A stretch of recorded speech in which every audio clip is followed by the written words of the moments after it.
각 당의 대표 선수급 의원들 목소리로 전국 현안 조목조목 살펴보는 수요국회 여의도 베테랑, 오늘 더불어민주당 순서고요. 대표 선수 박주민 최고위원, 어서 오십시오. 예, 안녕하십니까. 오늘 오후에 의원총회 했죠? 예, 3시부터 한 5시 10분 정도까지 한 것 같습니다. 거기 계셨죠? 네, 있었습니다. 거기 그러니까 오늘 오전에 4+1 중에 민주당을 뺀 나머지 4. 네. 나머지 4야당이 최종안을 던졌다면서요. 네. 뭐 아시다시피 그 250대 50. 그러니까 지역구와 비례를 그렇게 나누고 비례 50석 중에 30석까지 정도만 연동률을 적용하는 걸로 하고 연동률을 적용하는 퍼센테이지는 50%. 그다음에 석패율을 도입한다. 그렇죠. 이렇게 해서 저희들한테 다시 공을 던졌습니다. 네. 예. 그거에 대해서 의원총회에서는 석패율은 안 된다. 굉장히 많은 얘기가 나왔는데요. 네. 그중에 이제 석패율에 대해서 부정적인 의견을 내신 분도 계시고, 또 어떤 분들은 그럼에도 불구하고 좀 받아들여야 되는 것 아니냐 이런 의견을 주신 분도 계신데, 하여튼 석패율에 대해서는 좀 부정적인 의견을 주신 의원님들이 많았습니다. 예. 왜요? 사실 석패율 제도라고 하는 것은 과거에 이제 그 영호남 지역구도를 깨기 위한 건데, 그럼에도 불구하고 그 당시 때부터 논의됐을 때부터 또는 일본의 어떤 사례에 비춰봤을 때도 좀 중진 살리기용이다. 지역구에 출마했다 낙마한 중진 살리기용이다라는 오명 그런 평가가 있거든요. 그래서 그 부분을 과연 수용하는 것이 비례대표제를 어떻게든 좀 늘려보려고 했었던 애초에 그 정신에 부합하느냐 그 부분에 대해서 저희들이 의문을 좀 표했던 거죠. 네. 아까 일부에 민주평화당 정동영 대표랑 인터뷰를 했는데 정동영 대표는 원칙의 정치, 그게 노무현의 정치고 노무현이 주장했던 게 석패율제다. 이렇게 주장을 하더라고요. 그러니까 이제 노무현 대통령님께서는 아까 말씀드렸던 대로 그 영호남 지역구도를 깨기 위해서 호남 지역에서도 이제 그 영남 쪽을 기반으로 둔 정당에서 의석을 배출할 수 있어야 되고 영남 쪽에서도 반대로 또 의석을 배출할 수 있어야 된다. 그래서 석패율을 얘기하신 건데 석패율이라는 게 어떤 거냐면 지역구에서 얻은 표를 가지고 비례 의석을 가져가는 겁니다. 그렇죠. 그러니까 지금까지는 뭐 정당에 받은 표를 가지고 비례를 주는 구도였다면 그거하고 좀 다른 논리가 되는 거예요. 그러니까 뭐 제가 청취자분 위해 조금 더 설명드리면 예를 들어서 더불어민주당의 경우는 대구 경북 지역에 지금 당선되는 의원이 김부겸 의원 정도나 있나? 홍일학 의원 둘 정도밖에 없잖아요. 그래도 꾸준히 나머지 의원들이 도전을 하잖아요. 도전하고 있죠. 그럼 대구 경북 지역에 도전한 후보자 이름을 비례대표 한 4번이나 5번에 이게 쫙 다 적는다는 거 아닙니까? 네, 맞습니다. 그럼 거기 적힌 그 지역에 출마한 의원들 중에 1, 2등 차이가 제일 적은 아깝게 떨어진 민주당 의원은 국회의원으로 당선시켜준다. 그러니까 그거는 그 사람이 지역구에서 얼마를 얻었느냐가 중요한 거니까 그걸로 비례의석을 갖는다 그 말인 맞습니다. 거죠. 네, 좋아요. 근데요. 그러면 이제 아까 말씀드렸던 대로 비례가 원래 어떤 정당에 대한 지지고 또 그것을 사실은 활용하려고 주로 이제 기획됐던 것들은 청년이나 여성이라든지 또는 소수자, 약자, 전문가 이런 분들을 정당에 대한 투표를 통해서 이제 정치적인 통로로 모셔오려는 거였는데 결국은 이제 지역구에서 나온 표로 하다 보니까 원래 이제 비례하고는 좀 다른 트랙이 섞여버리는 그러면서 비례를 원래 예정하고 비례로 뭔가 채우려고 했던 것과는 다른 결과가 나오는 측면도 있고 실제로 일본이 중진 살리기용이라는 평가를 많이 받았었죠. 근데 우리 같은 경우 영호남 같은 경우는 중진 살리기용이 좀 안 먹히지 않아요? 영호남의 경우에는 뭐 모르겠습니다. 저희들도 이럴 수 있겠네요. 수도권에서 3선 4선 한 사람이 대구 경북 지역에 출마한다든지 2등은 하겠죠. 그래서 뭐 중진 살리기가 될 수도 있다 이런 거로군요. 또 반대로 영호남만 있는 게 아니잖아요.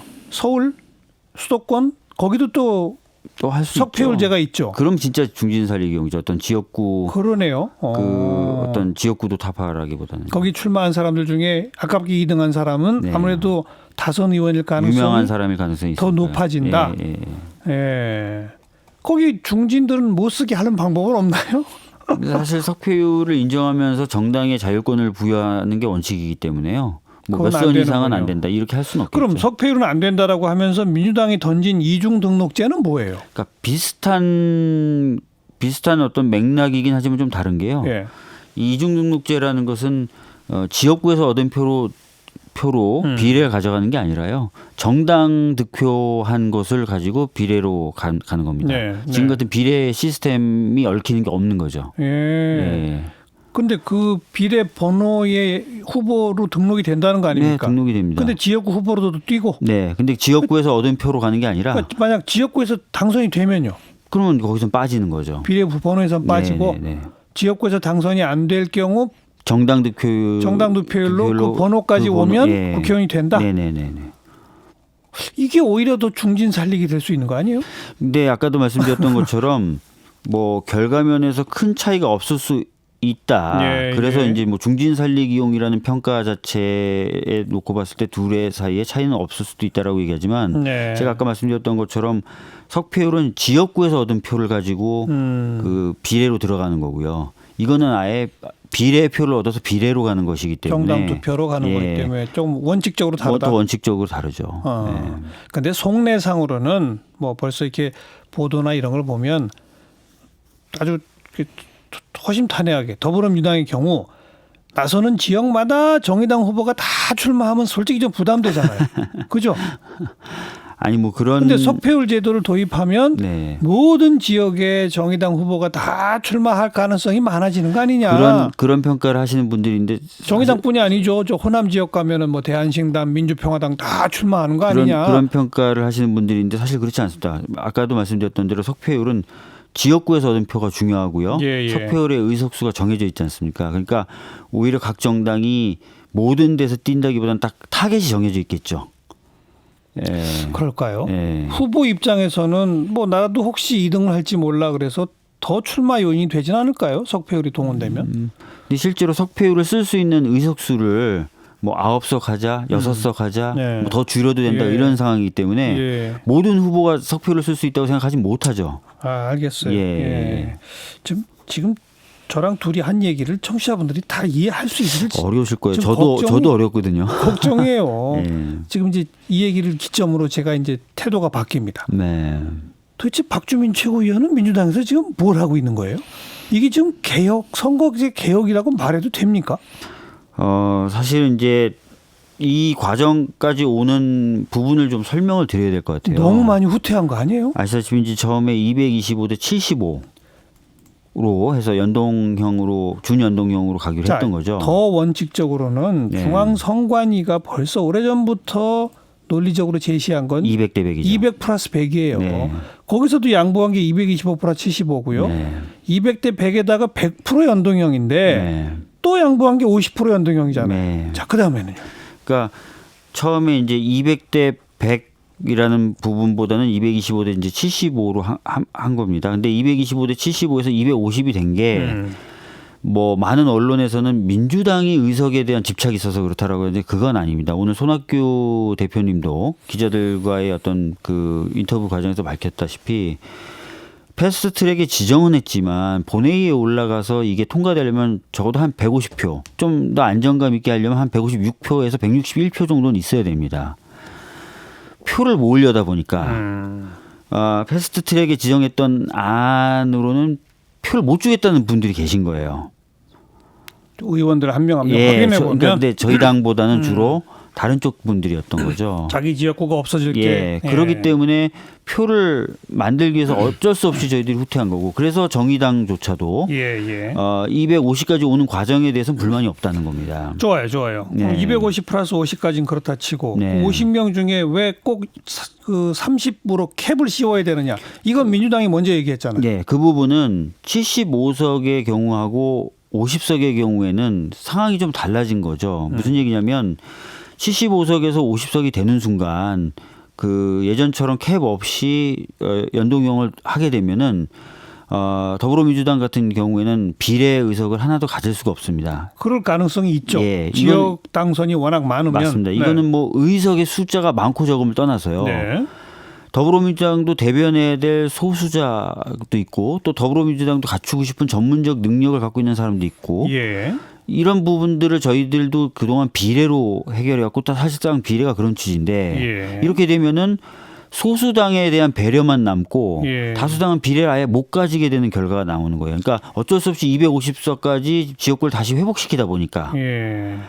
반대로 그러니까 225 플러스 75일 때는 상관없는데 그래도 좀 비례 의석을 예, 가질 수 있는 예. 가능성이 더 큰데 예. 더 줄어든다. 네, 거의 못 가지게 될 수도 있죠. 예. 그러다 보니까 이렇게 되면 비례를 네. 통해서 달성하려는 여러 가지 목표가 네. 어떻게 달성되는 거냐. 네, 네. 이렇게 된 거죠. 예. 그래서 캡을 30으로 하자. 즉 50명 중에 30명만 연동형으로 가고 그때 연동형의 비율은 50%다. 네. 50%는 예전부터 50% 합의를 했었던 겁니다. 나머지 비례 20석은 기존의 총선에서 하던 병립형으로 대로 하는 겁니다. 그냥 정당 그 득표율대로 나눠 갖는. 네. 그러면 그래도 한 민주당이 35% 40% 득표를 한다고 치면 20명 중에 7, 8명은 확보를 하겠네요. 예전에 비하면은 아마 7명 좀 안 될 겁니다. 안 돼요. 6명 정도. 예. 30% 정도 남짓되면 네네네. 그렇게 되겠네요. 네. 그나마 6명 정도의 비례 의석을 우리는 가져야 되겠다. 저희가 뭐 노동이라든지 뭐 장애인 분들 알겠어요. 예. 그리고 이제 그거는 나머지 야사당이 오늘 오전에 동의를 해줬단 말이에요. 네. 그죠? 네. 그럼 나머지는 그 30명 중에서 석패율제를 몇 명쯤 하느냐 이제 요거 남아 있는데 네.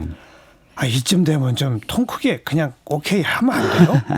사실 이제 저희들이 그래서 안 된다라고 얘기한 건 아니고요. 아까도 제가 말씀드렸던 것처럼 의총에서 부정적 의견이 많았다. 그래서 끝이다. 이게 아니라 그 내용 그런 의총에서 나왔던 의견들을 바탕으로 이제 그 4+1이 다시 모일 겁니다. 예. 예. 그럼 이제 합의가 될 것 같아요. 네네네. 근데 아무튼 다시 원론으로 돌아가면 네. 선거제 개혁의 취지는 정말 많이 퇴색한 건 맞죠? 지금 원래 참 225대 75로 갈 수 있었으면 좀 더 개혁성을 담보할 수 있는 건 맞았습니다. 근데 아까도 말씀드렸던 대로 본회의에서의 표결 그래서 가결 이걸 생각하다 보니까 이제 뭐 그런 한계를 가지게 된 거죠. 어쩔 수 없는 건가요? 현실이 이러면 방법이 없는 건가요? 글쎄요. 그 이후에 그래서 이제 아마 그런 내용들을 그 넣자라고 좀 얘기가 된 것 같아요. 앞으로는 이제 좀 더 캡 같은 거 없이. 예. 그건 뭐 내년 총선만 한시적으로 적용한다는 그건데 검둥 가리고 아웅이적을 누가 유권자들이 믿겠어요. 예. 안 그렇습니까? 차제에 아예 헌법을 바꿔서라도 국회의원 선거 제도는 국회에서 못 정하게 하는 게 어때요? 뭐 그것도 방법이 될 수 있을 것 같습니다. 네. 요즘 보니까 너무 힘들고요. 아니 뭐 박주민 최고위원도 힘들 것 같긴 한데 네. 밖에서 보는 저희들도 너무 힘들어요. 네. 이게 역시 국회에 맡길 수밖에 없는 게 현재 입법권이 거기에 있으니까. 맞습니다. 예. 근데 현실적으로 가다 보니 개혁은 안 되는 거예요. 그 온통 뭐 그 논쟁과 난리를 쳤는데 마지막에 온 제도를 놓고 보니까 네. 기존 제도에 비해서 얼마나 나아졌냐. 뭐 제 눈에 별로 나아진 게 없어요. 네. 각 정당마다 많아야 뭐 한 5석 오르락내리락.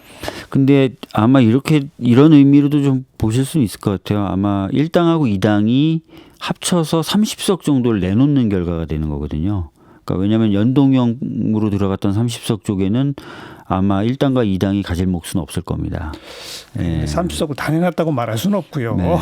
저희들이 지금 시뮬레이션 해보면 그렇습니다. 참 답답합니다. 예. 자, 좋아요. 그래서 이제 최종적으로 합의가 된다고 치면 네.